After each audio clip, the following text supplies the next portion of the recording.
welcome to Delta Capital Territory this week. This program is brought to you by the Delta State Capital Territory Development Agency in collaboration with Delta Broadcasting Service. I bring you best wishes from the Director General of Delta State Capital Territory Development Agency. He wishes you all the best in the beautiful new year. My name is Ngozi Peters, and I'm not here alone. I'm here with a guest and a colleague, Mr. Isaac Nwosu. Hello. Yeah, good evening, viewers, and Happy New Year.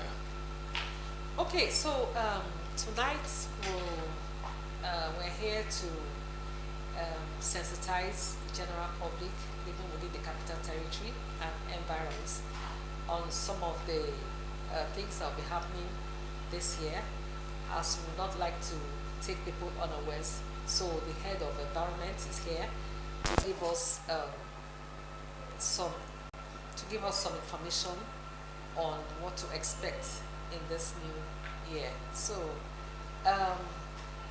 Mr. Isaac, I'll be asking you this question. Okay. Yeah. So, would you please enlighten the general public audience on the strategy to bring some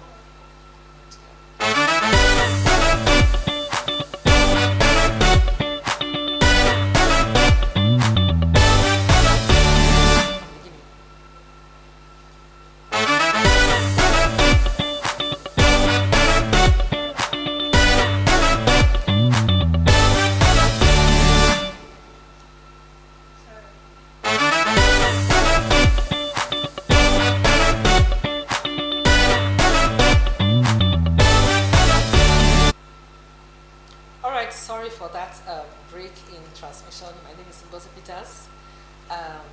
Welcome to Delta Capital Territory this week program. And I'm not here alone. I'm here with the head of environment, Mr. Isaac Nwosu. Please say hello to us. Once again, good evening, viewers, and Happy New Year. Okay. So, the introduction, or rather the topic tonight, we'll be discussing sensitization, cleanliness sensitization. As we all know, the festivities have come and they've gone, and the whole town needs to have some sanity brought back, into society. So now, Mr. Nwosu, would you like to please enlighten the viewers on the strategy you intend to apply this year to bring some sanity to the Capital Territory? Yes, we noticed an influx of illegal traders and hawkers in the Capital Territory, maybe as a result of the festive period. So we intend,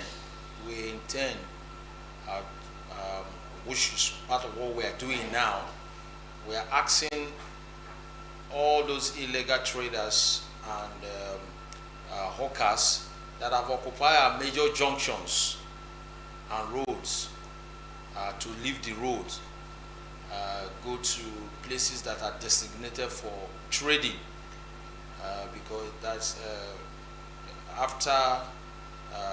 from next week we are going to move around to remove all of them from those places, and you may likely lose your wares and your articles of trade. So we are moving around to ask all of them to move away from the major roads like Somi Junction, Miriam Bangida Junction, NTA Junction, McDonald Junction, Akbu Junction, Midway and other junctions, and they should move out of those places. That is what we are doing, and we are following it up with enforcement. We also asking all those people occupying the setbacks.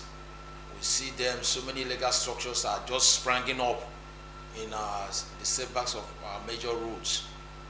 We're also going to deal with that this year, so that we can open up our setbacks and restore the orderliness and the aesthetics of our road. We're also going to intensify premises inspection, especially on the area of the clearing of the drains by the premises along the road. The the owners and the occupiers of those premises along the roads where those drains and gutters are. We're going to ensure that they clean it up. And also painting of defaced fence or fence that are not been painted. We're going to also bring that on board. And clearing of overgrown grasses so that we can bring in a beautiful outlook to our capital territory. So these are the approaches. Then also our regular sweepers, so we are going to intensify the sweeping of the daily sweeping of the roads. So, okay, of very serious concern is the summit.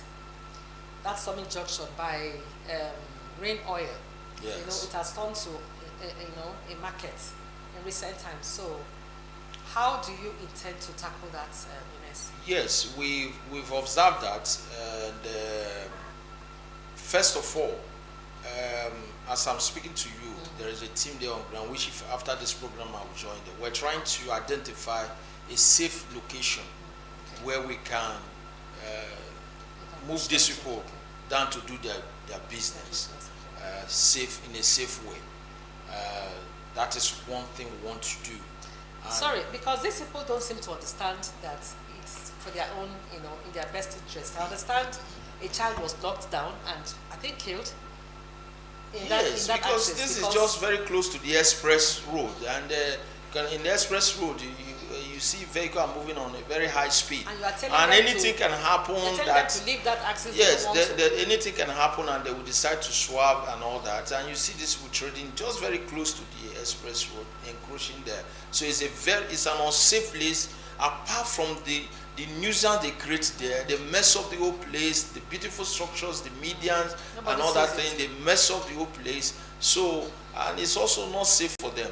So that is the first approach, is to identify and ask them to move, and then we are going to place a permanent officers there who will ensure that day and night, including the weekends, nobody come there to trade. Otherwise, you'll be arrested, prosecuted immediately, and end up in either Obashuku or Agbo Correction Center. It's so painful because I understand that some of those people are from Umunede. Yes. Umunede, Yes. coming to trade at Summit. They come in some of them come in the evening and leave and go back maybe around 4 o'clock and all that. Then the weekend they come in the morning and trade God knows when, and they go back. So And the painful thing is that the government spends so much trying to put that place, clean it up every morning, and they mess it up and they just leave it and go look like at that. the beautiful statue that you put there, the triangle there, the gardens, the flowers, the grass and all that. They march on those grasses, kill those they kill those grasses, and you keep watering them, and they destroy the old places and facilities, the wire mesh. So they cause a lot of havoc in trading in that place. So for this year, it's And not going to be. when you want to send them away, they're ready to give the government a fight. That's So why how the people are ready? security. Yes, we're going to ensure that security presence will be there to see that sanity is restored it's really to that painful, place. and I really hope- In addition to, we're looking into enforcing the use of the pedestrian bridge, because there's a pedestrian bridge and it's not there for decoration, it's there for use, for the people not to be crossing the express but walk through the pedestrian bridge to cross the express, not walking across there. So this time around we are going to enforce the use. In fact, we are inspecting that place to see what can be done to clean it up and see that we put it into use. Okay, Yes. I kind of preempted myself, with the second question, because really, I know I've done a bit of enforcement, work, and I know the stubbornness of the people we're dealing with. So how do you perceive these offenders, complying? Do you people think they are really going to just, comply like that, or is it a measure of force that is going to be put in place? From the past experience, we see that the people, it's quite unfortunate that the language they understand is force. Because sensitization have been done and will continue to do it.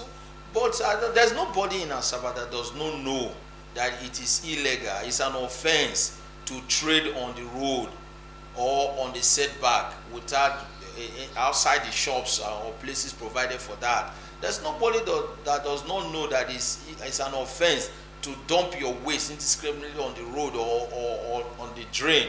There's nobody in Asaba or its environment in the capital territory that will say does not know that it's an offense not to clean up your premises. But you see, they keep doing that. So the compliance is very low, and so we intend to back it up, step up the enforcement. We will still continue with sensitization because sensitization cannot be stopped. We'll continue with it, educating the people, but we are going to step up the enforcement. Because I understand that this couple of weeks now, you're going to be getting your task force involved in a lot of sensitization. A whole lot. Yes, and they are going together. With the sensitization and enforcement are going together. They are going line by line because we know it's a duty to sensitize, but we know that there's nobody that does not know that these things they are doing is wrong. Yes. And some of these people come from outside the town. They are outside they come from outside and come here and mess up the place. And just leave it and go. And go and make, see, it's very, very painful when you don't have the habit of keeping your environment where you are doing business, where you are getting your daily bread. You just, all that concerns you, just come there, wares out there, and you sell and you just get out. No, you don't keep it clean, but you add to the dirtiness. To the filth.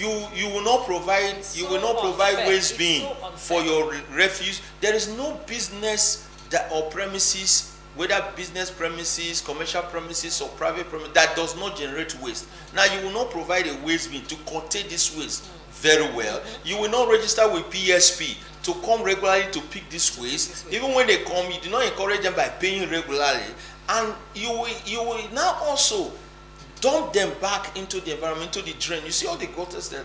You will now turn them to your dumping ground. You will not clean the place, and you now leave waste. Most of them trading, they will leave it like that. They leave it, yeah. And they expect the government to come and clean it up. It's a terrible mess. So it will not be business as usual. And the thing that people come here, cleaners are paid to sweep.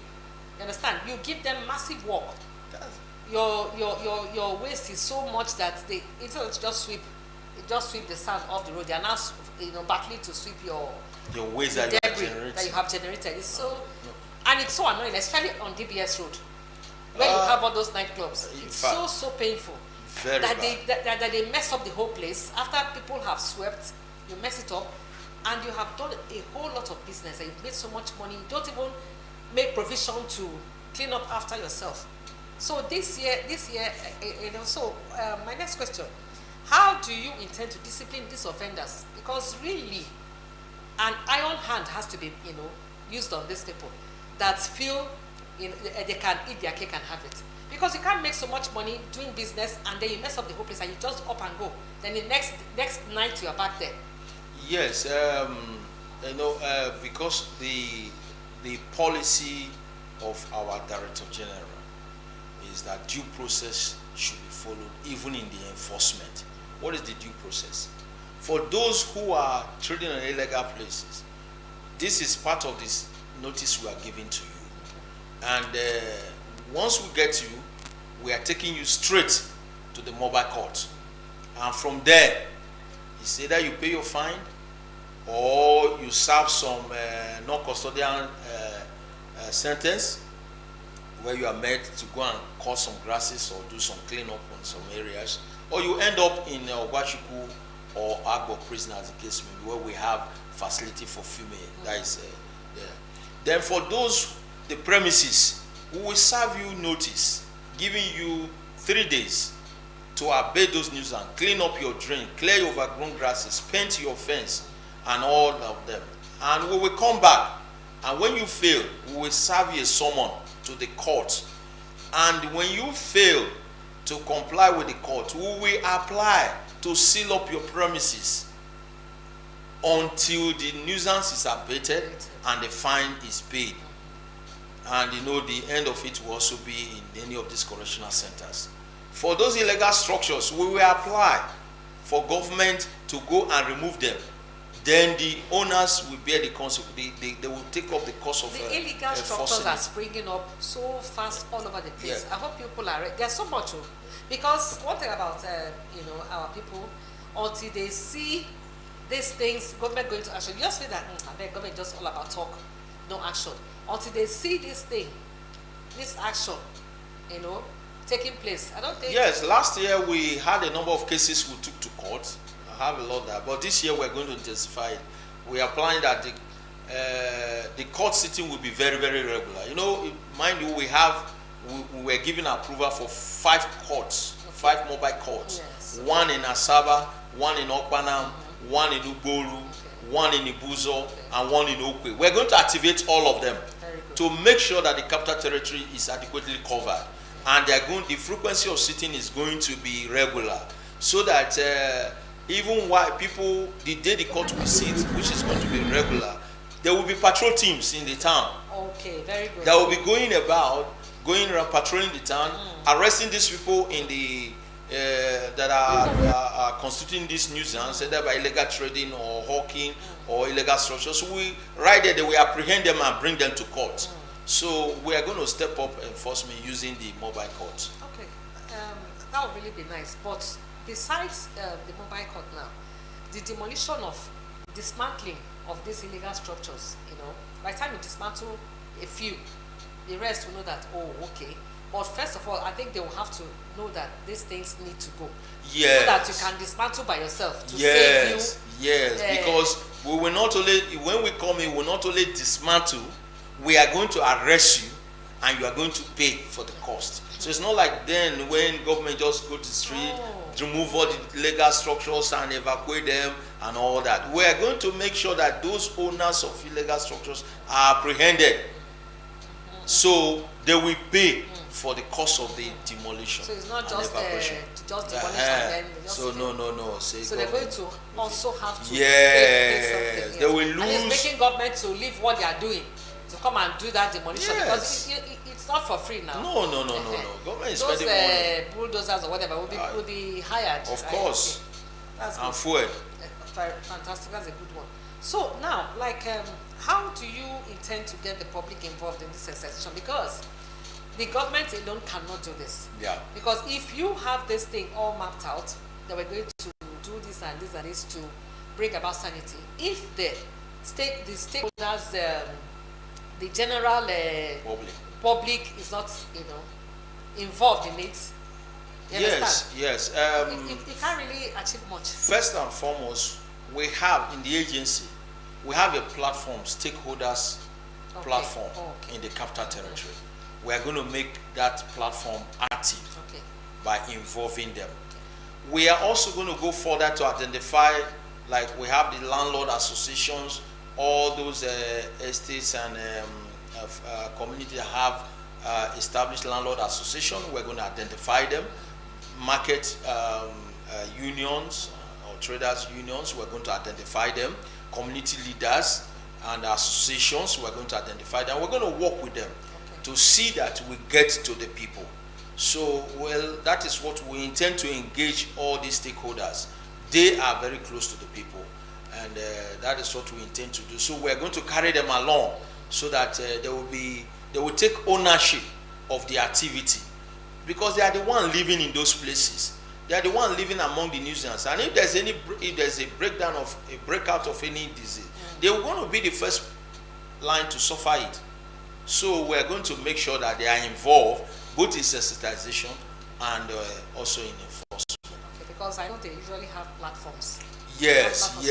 You can encourage them to talk about it in their platforms. And there is something also we started working last year, and that is what we call capital territory corps, where we identify leaders and personalities, where we give them authority to join force with the agency to ensure that the people comply with the laws. By when we give them authority, they see anybody committing any offense, they have a right to apprehend them and call the agency. Exactly. And then we will come in. Okay, and then I want to talk about these PSP in charge of waste collection. You know, fine. One, it cuts both ways. On one end, you have people that have simply refused to register with this PSP, because some of them give the excuse that even those that are registered, that they're not getting full benefit of the service. the services they have paid for. Fine. So now you talked about premises inspection. Is part of the premises inspection going to be show your receipt to show that you are actually a responsible, citizen? You have engaged the services of a PSP, Is that going to be part of? Yes, that is part of it, and where it is identified that the fault there is the PSP. Now the PSP is not, they cannot help you to clean your premises, neither can they help you to gather your waste. It is your duty to clean your premises and curtail them in a waste bin. Then the PSP come to that point and move them to the dump site, government approved dump site. Now, where we see that yes, we have overflowing waste bin, and there is an evidence that the people have registered and they are performing their duty, their responsibility of paying to the PSP, and the failure is from the PSP.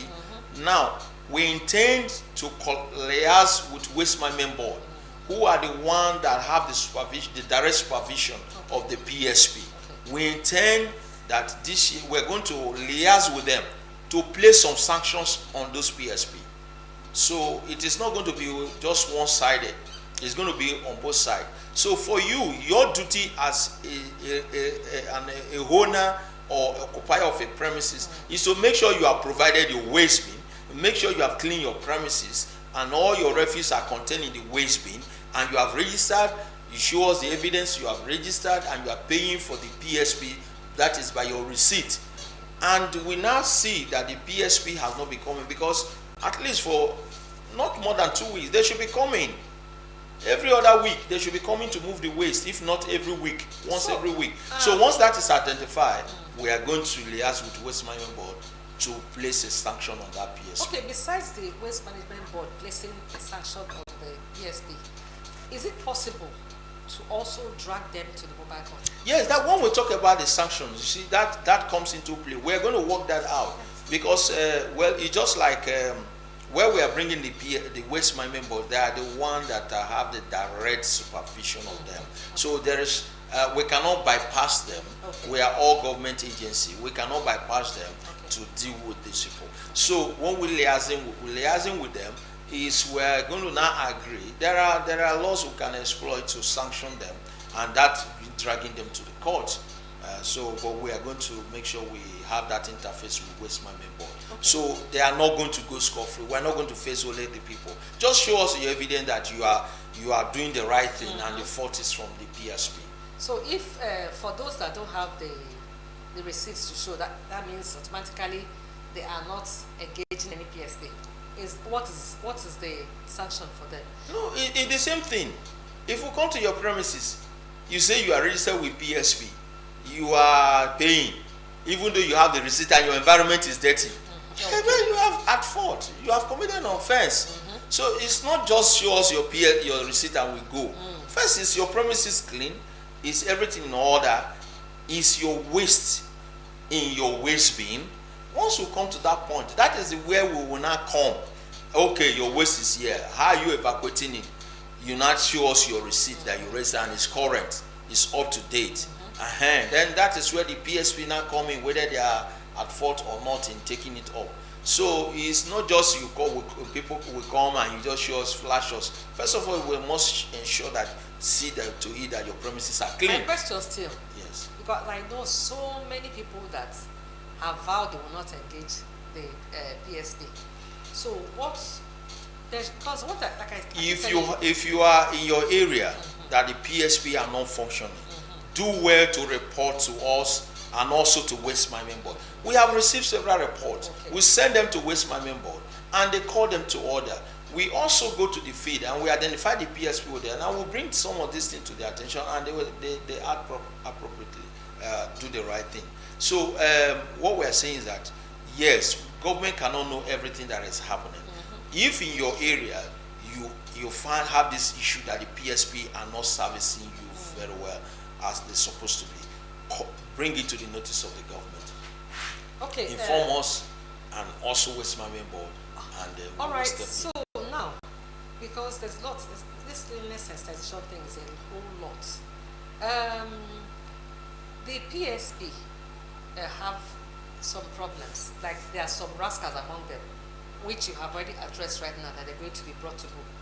Fine. The vehicles that carry this waste that evacuates this thing, many of them don't have covers for their vehicles, and even the ones that manage to have covers, the cover is half torn. So you see, as they are moving, a quarter of the waste is flying all over the place. Yes. So what do you do? Actually, what yes. Put in place Yes. for such? Actually, there's a provision in the law that is an offense for you to transport your refuse without properly securing them. And that is where we are coming in. You see, they have their challenge, which we know the challenge they have in procuring their equipment and all that. But that cannot justify you to when you take your waste and you mess up the whole place. No. Evacuated. Like we talk about the engagement, we intend also liaising with Waste Management Board. We also intend to have this discussion with them to see how they can transport this refuse in a safe way, in a manner that they will not end up constituting nuisance also back to the environment. We intend to do that. That's all. Like sensitization is like you said, is a very wide, yes. but and that's why it's continuous. It's continuous, and when we take this part and we know we have done that, we move to the other part and bring them. Okay, fine. Earlier I asked you how you intend to involve the general public in this cleanliness exercise, because it's not something that the government can do. Now, I would chip in something like a bit of advice, like during the sensitization, I believe people should be made to understand, because one of the things that helps to make an environment untidy, because you can sweep and then somebody is busy throwing something from the vehicle, moving vehicle, I don't understand, because I keep seeing it up till now. A vehicle is moving or a keke is moving and somebody just throws out a bottle of mineral, or I don't understand. Yeah. So how you going? This is a whole lot. Yes, last year, working with Comtour, the commercial operators of motorcycles and tricycles association, Delta State.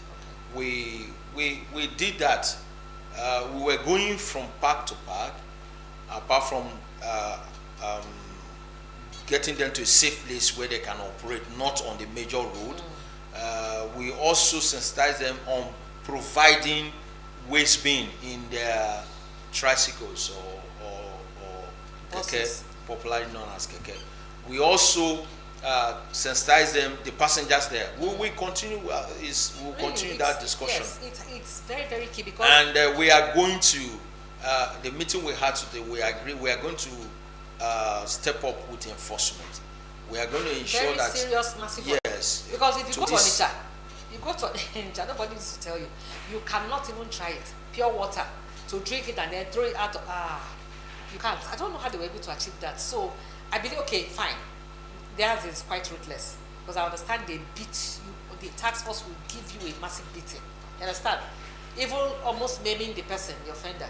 So I believe we need to not to beat up or whatever, but I think we need to do something that will put that fear. You won't be thinking of dropping even sweet wrap. You'll be so scared to drop it. Yes, and it's all about increasing the sitting of the mobile courts and then taking them there. Are these people really scared of mobile courts? Do you think they are? Well, they should be. Everybody's crying the economy is hard, and by the time you pay a fine like 10,000 naira and above, then or even when the keke are also made to to pay. They will now be warning their passengers, and then the person, you were supposed to go somewhere. I mean, you have a business appointment, and you can't meet that appointment. Yes. You end up in that. So there are a lot of consequences of the action, and so that way the ripple effect will make you to sit up next time. That would really be nice. You know, I think we really need to think of something that will drive fear, you know, into the minds of these people and will deter them from doing that. Then these people, there's another group of people that are quite eminent, and these tipper drivers that carry sand, and the sand is the sand is dripping water, and you know that water, by the time it dries out, it turns to sand. Yes, it's all boils down to the position of the law. It's very clear that you are not supposed to transport sand, granite, stones, and the rest of them in a manner without properly securing them, so that they don't fly off. Some time ago, we had this meeting with their association. We had a little level of interaction with the association last year. We're going to step up that, and stepping it up is that we're going to now start the enforcement. You know, because they have an association, so we are going to make them buy in. So that is the stakeholders thing we're talking about. We're going to bring them on board, and we're going to see that we work with them to enforce it, to see that these things are properly done. Okay, fine. Okay, we're getting signals where, you know, I think this is where we wrap it up. So, Mr. Isaac, thank you so much for making our time to come to the program. Thank you for giving me this opportunity. Okay, so viewers out there, I believe you've learned a lot. The government is not out there to frustrate you or to punish you. That's why we're here, telling you before time what is going to come after now. So we would crave your indulgence to please become responsible citizens. Keep your environment clean, keep your surroundings clean, and then act responsibly. Register with the PSP, so that your waste can be promptly evacuated. So till this same time next week, we'll call it a day. Thank you very much. Bye.